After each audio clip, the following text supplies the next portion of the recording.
Well, there's what it looks like when you look out my window.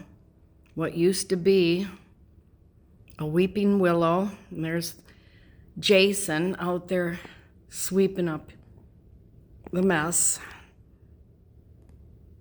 But I used to have a beautiful, beautiful view of weeping willow branches blowing in the wind. And now this is what I see when I look outside. I have a great big hole that used to be a tree. We got rid of our tree last year. That's what that is. And it gets up to 180 in this living room.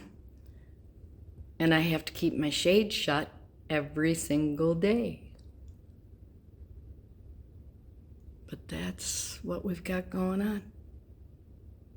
The tornado hit.